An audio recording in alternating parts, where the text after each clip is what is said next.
Well, it's good old horsepower. It's a new engine. The Elmore engine's new this year, another new model of it, and they just don't have it putting out quite what the Fords do right now, Tim. But the design line is what last year we knew as a Chevrolet. Absolutely right. The astonishing thing here, Nigel Mansell running in fourth after not only having the pole position, but having dominated all of the practice and qualifying sessions, apparently with ease. And look how far this first group of four has separated from the rest of the field. You can barely see anybody else back there. Michael seems to use these curbs. There he's done it again. He told me after that spectacular leap of the curbs in practice that when he was in the air, he thought the car was going to come totally apart when it got on the ground, but it hit and everything seemed fine, so he kept going. Let's not miss the historical significance of the fact that a Reynard, a new car for this series, is leading right off the bat here. Al Unser Jr. into the pits. Here's Gary. And they came in and immediately shut off the motor, Paul. They've taken off the rear body work. There's an indication that maybe they'd lost oil pressure. They work with the electronics in the right side pod. What a disappointing start as Al Unser Jr. comes to the Penske Super Team this year, but has immediately encountered early problems. Paul? Gary, is there any chance that this is the same electrical problem that the Penske cars have had in practice? Certainly, that's one of the first things that would come to mind as they work on the electronics in the right side pod, but we don't have any confirmation of that. All right, so what could be an engineering problem on the car as Michael continues to lead here at Surfers? He has led from the very first lap, and we are now in the 8th lap with Emerson Fittipaldi running in second, Robbie Gordon in third, and Nigel Mansell is fourth, followed by Teo Fabi. Australia Michael Andretti continues his lead. He's led from the start.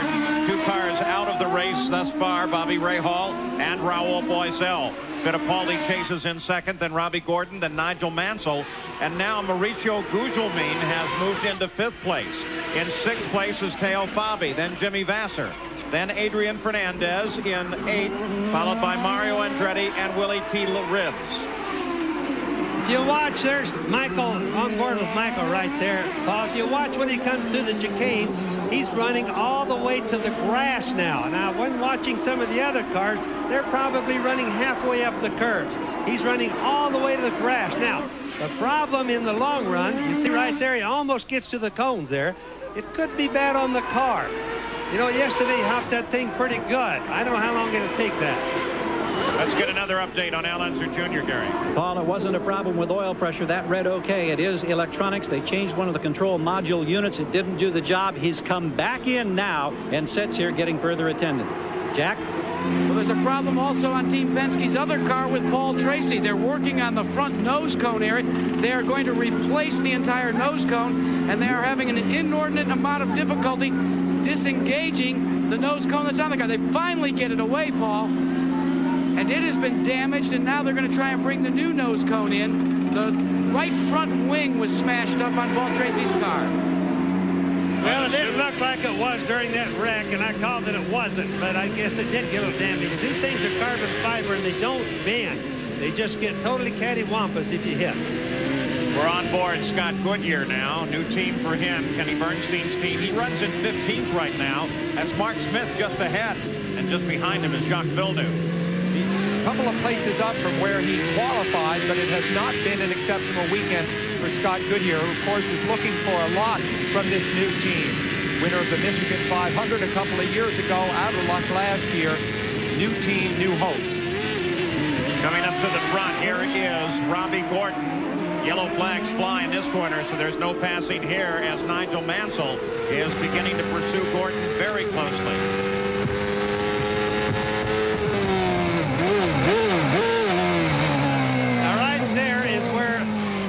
Got passed by Gordon just a few laps back, and Mansell, if you notice, he was on the right-hand side. What he's trying to do is bait Gordon, get him to move out, and then he would have tried to outbrake him going into the turn there, Paul. I was just going to say, Mansell is capable of all sorts of cat and mouse. The one thing he cannot do is let Michael Andretti, with a clear track, pull too far away. Right Remember, now, Sam, that Robbie Gordon is one stubborn young man. He's not going to be badgered by Nigel Mansell. He just isn't the type of driver that's going to worry about anybody. In many ways, they're similar personalities. Nigel loves to play and bait and pull it when he's in the car, out of the car, especially on the golf course. Robbie Robbie Gordon is very much like that, too. Yeah, they're very physical. They're both very tough-minded. The big difference, of course, is age. Nigel Mansell, over 40. Robbie Gordon, very young, with a huge career ahead of him. If you now watch Robbie Gordon right in front there of Nigel Mansell, he's hardly touching the curve. Now, I've been noticing this as we go along. Just barely gets into the curve. Now, that's good. That's totally the opposite of what we've seen Michael doing. Michael is using all the curve, getting clear to the grass. On the on-board camera here, you can really see this good.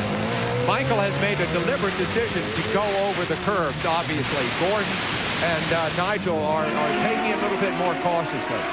They've just given the black flag to Adrian Fernandez. He was running 8th at the time in his ride for Rick Gallis Racing. This black flag was because he jumped over one of these chicanes and got too far into the grass area, and so they brought him in. They'll stop and go him. That'll be his penalty. He'll be back into the fight. Look at Mansell now as they begin to come into traffic. That's Robbie Buell just ahead of Robbie Gordon. Just how much is too much is a tricky question where it comes to jumping these curves. There's Mansell inside of Buell. Luckily, Buell saw him just in time. No contact. Robbie Buell was running in 19th. Now they're around him. No passing here. It looks like Gary Brabham sitting by the edge of the race course, the lone Australian entrant in this race. The crowd was really pulling for Brabham. That's too bad. His father, the great world champion Sir Jack Brabham, is here in a crowd that is sold out. The nice thing about this circuit is you can walk around and watch the racing from almost any point on the circuit. It's a great temporary facility. Well, Michael Andretti runs all alone. He's 5.5 seconds ahead of second place Emerson Fittipaldi. This is the closest fight on the circuit right now as Nigel Mansell tries to catch up to Robbie Gordon. And watch his tires when he goes over the curves there in the chicanes when we get to another one here. You can tell how much feedback the driver gets to a steering wheel by that. Whoa. Look at Mansell as he tries to get inside Gordon. Now they're in drag racing mode. Mansell puts his nose ahead. He got off the corner just a little bit better. Now it's a simple matter of who has the most daring as they head down into the next corner, a left-hander. And Mansell gets into the corner as Gordon cooks the brakes. So Mansell comes forward. Now to third place. Really wasn't any place for Robbie to go. Once Mansell was underneath him, the fight was over as long as he didn't lose the race down the straightaway, Paul. 13 laps complete now. Michael Andretti has been turning the fastest laps at 102.6 miles an hour. That's the fastest lap of the race.